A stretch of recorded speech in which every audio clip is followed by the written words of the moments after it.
Un jour, un compagnon, Sahabi, décéda à Médine, et Rasulullah, paix et bénédiction sur lui, ainsi que les autres compagnons, se dirigeaient vers le cimetière avec le cortège funèbre de ce compagnon. Mais un homme suivait secrètement Rasulullah, paix et salut, et essayait lentement de se rapprocher de lui. Dès que les musulmans atteignirent le cimetière, cet homme vint directement et s'assit derrière Rasulullah, paix et salut. Mais soudain, Rasulullah, paix et salut, comprit ce que cet homme voulait et il retira le châle de sa taille. L'homme vit une marque sur la taille de Rasulullah, paix et salut, et en la voyant, il se mit à pleurer. Voyant cela, tous les musulmans furent surpris de ce qui se passait. Alors Rasulullah, paix et salut, demanda à l'homme « Dis-moi qui tu es et quelle est ton histoire ?» L'homme commença son histoire et dit « Je suis un simple esclave d'un juif à Médine, mais je n'ai pas toujours été un tel esclave. J'étais plutôt lié à la superpuissance mondiale, l'Empire perse, où mon père était un très grand chef. Cet homme devint plus tard un grand compagnon et son nom était Salman Farsi. Hazrat Salman Farsi est né dans la maison d'un chef de l'Empire perse. Pour cette raison, il n'avait fait aucun travail depuis son enfance et vivait une vie de prince. Là, il passait ses journées à adorer son dieu, le feu, car à cette époque, la religion de l'Empire perse était le zoroastrisme, dans lequel les gens adoraient le feu. Pour cette raison, Hazrat Salman Farsi adorait également ce feu. Quand Salman Farsi devint un jeune homme, un jour son père l'envoya hors de la maison pour un travail. En chemin, il vit un bâtiment d'où provenaient des sons étranges. Lorsqu'il entra dans ce bâtiment, il vit des chrétiens qui adoraient leur Dieu. Hazrat Salman a beaucoup aimé leur voix et leur façon d'adorer. Il passa toute sa journée dans cette église et c'est là qu'il abandonna sa propre religion et accepta le christianisme.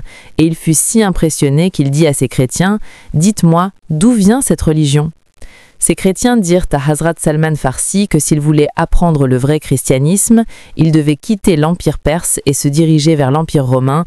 Dès que Salman Farsi rentra chez lui et raconta tout cela à son père, le père de Hazrat Salman Farsi devint si furieux qu'il l'enchaîna dans sa propre maison. Mais Salman Farsi avait déjà pris sa décision. Il se libéra d'une manière ou d'une autre de ses chaînes et s'enfuit de chez lui, quittant l'Empire perse pour l'Empire romain. Et en arrivant là-bas, il devint l'étudiant du plus grand érudit chrétien. Mais peu de temps après, il réalisa que cet érudit était un érudit corrompu, qui collectait des donations auprès des gens en nom de la religion et remplissait son propre trésor avec ces donations. Quelque temps plus tard, lorsque cet érudit lui aussi était sur son lit de mort, Hazrat Salman alla le voir et lui dit « Parle-moi d'un érudit qui soit un homme pieux comme toi ». Le maître de Hazrat Salman lui parla d'un grand érudit en Irak, après quoi il quitta immédiatement le Cham, Syrie, et partit pour l'Irak, et commença à vivre avec ce nouvel érudit. Lorsque cet érudit était lui aussi proche de la mort, Hazrat Salman lui posa la même question, et il l'envoya chez un autre érudit en Turquie. Hazrat Salman donc commença à vivre en Turquie, et lorsque cet érudit était lui aussi proche de la mort, Hazrat Salman a également demandé à cet érudit de l'envoyer chez un grand érudit. Mais cet érudit lui dit que non, après moi, il ne reste plus aucun grand érudit de notre religion dans le monde entier, car ces maîtres de Hazrat Salman étaient des chrétiens nestoriens qui étaient complètement différents des autres chrétiens de cette époque, car tous les autres chrétiens du monde considéraient Issa, Jésus, paix et bénédiction sur lui, comme leur Dieu, mais les chrétiens nestoriens considéraient seulement Issa comme un être humain. Tous les autres chrétiens appelaient Mariam, Marie, paix et bénédiction sur elle, la mère de Dieu, mais les chrétiens nestoriens considéraient Mariam seulement comme la mère de Jésus, un humain, ce qui est exactement la croyance des musulmans. Pour cette raison, cet érudit dit à Hazrat Salman « Maintenant, laisse tous les autres chrétiens, car l'heure a été venue pour qu'un nouveau prophète arrive dans le monde, et je vais te dire les signes de ce prophète. Ce prophète sera sur la religion d'Ibrahim Abraham, paix et bénédiction sur lui, et il naîtra sur la terre d'Arabie. Il immigrera, fera la hijra, vers un lieu où il y aura d'abondants palmiers dattiers, et cette région sera située entre deux montagnes volcaniques. Ce prophète n'acceptera jamais la sadaka, la charité de personne, mais si quelqu'un lui fait un cadeau, il l'acceptera. Et sur son dos, il y aura un sceau, un signe spécial de la prophétie. Et en avant dit tout cela, cet érudit décéda. Mais dès qu'il entendit ces signes, Salman garda toutes ses affaires et commença à planifier de se rendre de la Turquie en Arabie d'une manière ou d'une autre. Finalement, il vit une caravane arabe au loin. Salman dit aux gens de cette caravane, « Si vous m'emmenez en Arabie, en échange, je vous donnerai mes chèvres et mes vaches. » Ils dirent, « D'accord. » Et ainsi, Salman Farsi est parti vers l'Arabie à la recherche du dernier prophète du monde. Mais dès que cette caravane atteignit la terre d'Arabie, les gens traîtres de cette caravane capturèrent Salman Farsi et le vendirent au marché comme un esclave. L'homme qui acheta Salman Farsi était un juif qui l'acheta et l'emmena directement chez lui. Et tous les plans de Salman Farsi furent annulés. Mais lentement, alors que Salman Farsi se promenait dans cette nouvelle ville, il fut étonné de voir qu'il y avait d'abondants palmiers dattiers dans cette ville et que cette ville était située entre deux montagnes volcaniques. Et le nom de cette ville était Médine. Pour cette raison, Salman Farsi commença à chercher ce prophète dans tous les coins de Médine. Mais le problème était qu'il n'y avait pas de prophète ici. Donc Salman Farsi commença à attendre ce prophète dans la maison de son maître juif. Et soudain, un jour, alors que Salman Farsi grimpait à un arbre dans le jardin de ce juif et que son maître se tenait en dessous, un ami de son maître arriva soudain en grande colère et commença à dire à ce juif « Les gens de Médine sont devenus fous. Ils suivent un homme qui prétend être un prophète. En fait, il vient juste d'arriver à Médine depuis la Mecque. » Entendant cela, Salman Farsi lui-même raconte « Quand j'ai entendu tout cela du haut d'un arbre, mon état est devenu tel que j'ai eu peur de m'évanouir et de tomber pile sur la tête de mon maître. Mais il se contrôla et descendit rapidement de l'arbre, alla vers cet homme et dit « Que dis-tu » Voyant cette excitation de Salman Farsi, son maître juif se mit en colère. Il donna un violent coup de poing à Salman Farsi et dit « Hé, esclave, en quoi cela te regarde? Va, fais ton travail !» Mais Salman Farsi erra, avait compris que c'était le prophète dont son maître lui avait parlé. Mais il restait encore quelques signes. Pour cette raison, après quelques jours, Hazrat Salman prit un congé et alla voir Rasulullah PSPL. Et le voyant, il dit « J'ai entendu dire que tu es un homme très pieux et qu'il y a beaucoup de pauvres avec toi. Alors j'ai apporté cette charité, sadaka pour vous tous. » Voyant cela, Rasulullah PSPL dit aux compagnons « Mangez ceci » et lui-même ne mangea rien de la nourriture de sadaka de Salman Farsi. Sur ce, Salman Farsi se dit « Bien, un signe est accompli. » Maintenant, voici une question très intéressante. Pourquoi Rasulullah PSPL n'acceptait-il pas la sadaka? Parce que certains érudits pensent que si Rasulullah PSPL avait accepté la sadaka, alors sûrement chaque personne aurait donné toute sa sadaka uniquement à Rasulullah PSPL et à sa famille, et personne n'aurait rien donné au reste des compagnons. Pour cette raison, Rasulullah PSPL et sa famille n'ont jamais accepté la charité, sadaka, de quiconque. Salman Farsi rentra donc chez lui et après quelques jours, rassemblant quelques autres choses, il retourna voir Rasulullah PSPL et plaça de la nourriture devant lui. Mais cette fois, il dit « Ce n'est pas une sadaka, mais plutôt un hadiya, cadeau. » En entendant cela, Rasulullah PSPL offrit également le cadeau de Hazrat Salman aux autres et en mangea lui-même. Et Salman Farsi pensa « Le deuxième signe est également accompli. » Il ne restait plus qu'un seul signe. Le sceau de la prophétie sur le dos de Rasulullah PSPL. Mais Hazrat Salman s'inquiétait de savoir comment il verrait ce signe enfin. Et bien sûr, il ne pouvait pas demander, car autour de Rasulullah PSPL, Hazrat Omar et d'autres compagnons se tenaient toujours avec des épées. Finalement, peu de temps après l'hégire, le premier compagnon décéda à Médine et Rasulullah PSPL participa également à la prière funéraire de ce compagnon avec les autres compagnons. Pour cette raison, ce jour-là, Hazrat Salman Farsi commençait à suivre Rasulullah PSPL. Mais dès qu'il se fut approché de Rasulullah PSPL lui-même retira le châle de son dos. Et Salman Farsi erra, vit que sur le dos de Rasulullah PSPL se trouvait ce même signe dont son maître lui avait parlé. Et en voyant cela, Hazrat Salman Farsi se mit à pleurer. Et là, dans ce cimetière, Salman Farsi erra raconta toute son histoire à Rasulullah PSPL. Ce Salman Farsi, qui autrefois adorait le feu, puis était devenu un grand érudit chrétien, et maintenant, il avait finalement accepté l'islam. Mais dès qu'il avait accepté l'islam, peu de temps après, le moment de la première bataille de l'islam arriva, la bataille de Badr. Or, tandis que les musulmans combattaient bravement à Badr, Hazrat Salman se trouvait dans la maison de son maître à Médine, au lieu d'être à cette bataille. Et son cœur désirait ardemment d'aller à la bataille de Badr, mais son maître juif ne lui donna pas la permission. Même après la bataille de Badr, lorsque vint le temps de la bataille de Uhud, son maître ne lui donna toujours pas la permission d'aller à la bataille. Mais finalement, après les batailles de Badr et d'Uhud, un jour, Rasulullah Pespel appela Hazrat Salman à lui et lui dit « Va demander à ton maître juif le prix de ta liberté ». À cette époque, les Juifs de Médine haïssaient les musulmans et tentaient d'affaiblir cet État musulman de Médine par tous les moyens. Et lorsque les musulmans leur achetaient quelque chose, les Juifs leur vendaient cela au double ou au triple du prix. Par exemple, Hazrat Ousmane avait acheté un simple puits à un Juif à un prix très élevé. Ainsi, lorsque Hazrat Salman vit son maître juif, celui-ci aussi, pour affaiblir les musulmans, fixa le prix de Hazrat Salman à 40 ouqiyas d'or, ce qui équivaut à 2 millions tarbés dès aujourd'hui. Et en plus de cela, 300 palmiers dattiers. Lorsque Rasulullah Pespel entendit ce prix, il dit à tous ses compagnons « Aidez votre frère Salman ». Tous les compagnons ensemble donnèrent des plants de palmiers dattiers à Salman. 300 plants de palmiers dattiers furent même collectés, dont forcément Hazrat Ousmane donna le plus de plants. Même la terre pour ces 300 arbres fut achetée par Hazrat Ousmane avec son propre argent. Après cela, Rasulullah Pespel donna également l'or à ce juif, et ainsi Salman Farsi erra devint libre avec l'aide des musulmans. Et Salman Farsi, qui venait en fait de l'Empire perse, obtint alors la citoyenneté à Médine. C'est-à-dire qu'à cette époque, un musulman ordinaire pouvait facilement obtenir la nationalité de Médine. Mais dans les pays arabes d'aujourd'hui, aucun musulman ne peut même penser à obtenir la nationalité.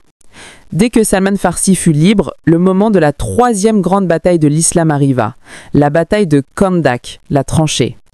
Lorsque le chef de la Mecque, Abu Sufyan, se préparait à attaquer Médine et que cette nouvelle parvint à Médine, Rasulullah Pespel rassembla tous les compagnons et leur demanda à tous « Face à cette armée de 10 000 hommes, comment pouvons-nous défendre notre Médine ?» Sur ce, tous les compagnons commencèrent à donner leurs propres opinions. Mais parmi elles, il n'y en avait pas une seule qui puisse sauver Médine d'une armée de 10 000 hommes. Finalement, la voix d'un compagnon s'éleva de cette assemblée, qui dit « J'ai une idée. Il y a de nombreuses années, lorsque je vivais dans la superpuissance de l'Empire perse, et chaque fois qu'une grande armée nous attaquait, nous avions l'habitude de creuser un Khandak, tranché à l'extérieur de notre ville pour nous protéger, pour que quelle que soit la taille de l'ennemi, il ne puisse pas traverser cette tranchée. En entendant une idée aussi nouvelle, tous les compagnons se mirent à regarder Rasulullah Pespel. Rasulullah Pespel leva la tête et il souriait. Voyant cela, tout le monde comprit que cette bataille serait la bataille de Khandak, la tranchée. Les musulmans de Médine furent si impressionnés par cette idée de Salman que les Ansar de Médine commencèrent à dire « Salman est de notre groupe » parce qu'il vivait à Médine avant l'hégire. Mais les Muhajiroun de Médine dirent « Non, Salman a émigré de l'Empire perse à Médine avant nous tous, c'est-à-dire qu'il est un de nous, les Muhajiroun. » Sur ce, Rasulullah Pespel dit à Salman « Salman n'est ni des Ansar ni des Muhajiroun, mais Salman fait partie de notre Ahl Bayt. » En entendant cela, Hazrat Salman Farsi devint très heureux car peu de temps avant il n'était qu'un esclave à Médine et maintenant Rasulullah Pespel l'avait fait membre de sa propre famille. Après cela, c'est grâce à l'idée de Salman Farsi erra que les musulmans remportèrent la bataille de Khandak. Ce fut au cours de cette bataille que Rasulullah Pespel dit également à Hazrat Salman Farsi « Lorsque les musulmans conquerront ta région, l'Empire perse, tu feras toi aussi partie de cette armée musulmane. » Après la bataille de Khandak, Rasulullah Pespel fit de Salman le frère d'un autre compagnon, Abu al-Darda, qui était lui-même un compagnon très pieux comme Salman, qui passait plus de temps à la mosquée en adoration qu'à la maison. Pour cette raison, une fois, la femme de Abu al-Darda vint voir Salman et se plaignant l'écoutant, et dit que Abu al-Darda nous accorde très peu de temps à moi et à la maison et passe chaque jour à jeûner et à adorer. Pour cette raison, le lendemain, lorsque Abu al-Darda rentra chez lui et que ce fut l'heure de manger, Abu al-Darda ne mangea pas et dit « Je jeûne ». Mais Salman Farsi erra lui dit « Rompez ton jeûne et mange ».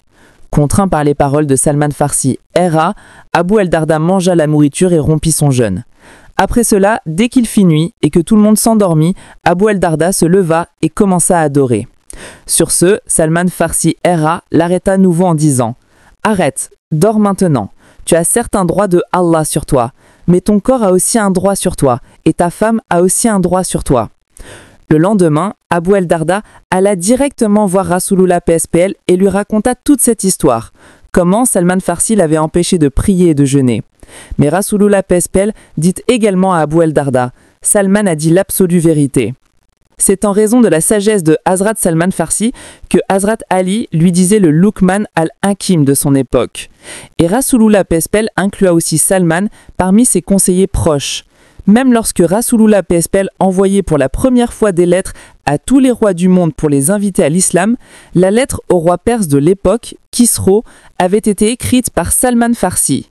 Salman Farsi commença même du vivant de Rasulullah Pespel à écrire le Coran en langue perse pour la première fois. Et de cette façon, Salman Farsi Era resta l'un de ses amis les plus proches jusqu'au dernier jour de Rasulullah Pespel. Non seulement cela, même après la mort, le décès de Rasulullah Pespel, Salman Farsi veut devenir l'un des plus grands généraux du califat.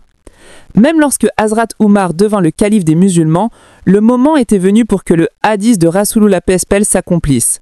Car lorsque Hazrat Umar décida d'attaquer la capitale de l'Empire perse, il ordonna à Hazrat Salman Farsi Era d'aller aussi avec cette armée. C'est ainsi que Salman Farsi Era, qui de nombreuses années auparavant s'était fui secrètement de l'Empire perse, repartit de nouveau vers l'Empire perse en tant que général de l'armée de Médine. On dit même qu'à chaque fois que les musulmans allaient conquérir une forteresse de l'Empire perse, Salman Farsi Era parlait d'abord aux gens de cette forteresse dans leur propre langue et leur disait que si vous aussi vous acceptez l'islam, alors les musulmans vous donneront autant de respect qu'ils m'en donnent à moi. Mais parce que les musulmans ne voulaient pas écouter les paroles de Salman Farsi Era attaqua la capitale de l'Empire perse avec toute l'armée musulmane et la conquérit. Après cela, Hazrat Umar nomma Salman Farsi Era lui-même gouverneur de toute la capitale de l'Empire perse. Là, son salaire était de 5000 pièces d'or, mais il distribuait toujours tout ce salaire aux pauvres. Et même après avoir obtenu tant de pouvoir, Salman Farsi Era n'avait même pas sa propre maison. L'âge de Salman Farsi était maintenant aussi très avancé, mais malgré ça, il ne craignait personne dans tout le califat au nom de la justice. Un jour même, à Médine, Hazrat Umar rassembla tous les musulmans et se tint devant eux pour donner un khutbah. Mais dès qu'il commença son khutbah, Salman Farsi Era l'interpella et dit « Ô Umar, nous n'écouterons pas tes paroles tant que tu ne nous auras pas dit d'où tu as eu l'argent pour cette nouvelle kurta que tu portes. Car du butin de guerre, mal et ganima, nous avions tous reçu un morceau de tissu chacun, avec lequel un homme ordinaire pouvait se faire des vêtements. Mais la taille de Hazrat Umar dépassait les 6,50 m. Pour sa kurta, il fallait non un, mais 2 morceaux de tissu. Mais 2 morceaux de tissu. En entendant cela de la part de Hazrat Salman, le calife Umar, que Dieu l'agrée, ne se mit pas du tout en colère. Il désigna plutôt son fils, et son fils dit à tout le monde « J'avais donné ma part de tissu en cadeau à mon père Umar, avec laquelle il s'est fait des vêtements. » Hazrat Salman Farsi dit au calife Umar « Maintenant tu peux commencer ton khutbah, et nous écouterons chacune de tes paroles. » Et finalement, durant le califat de Hazrat Ousmane, que Dieu l'agrée, Hazrat Salman Farsi, dans ce même empire perse où il était né, tomba malade. Et le dernier jour de sa vie, il appela sa femme à lui et dit « Répands un bon parfum tout autour de mon lit et va ouvrir toutes les portes de la maison, car des invités très importants sont sur le point de venir à moi, les anges. » De cette façon, Hazrat Salman Farsi, qui avait autrefois fui secrètement l'empire perse, quitta ce monde en tant que gouverneur de ce même empire perse.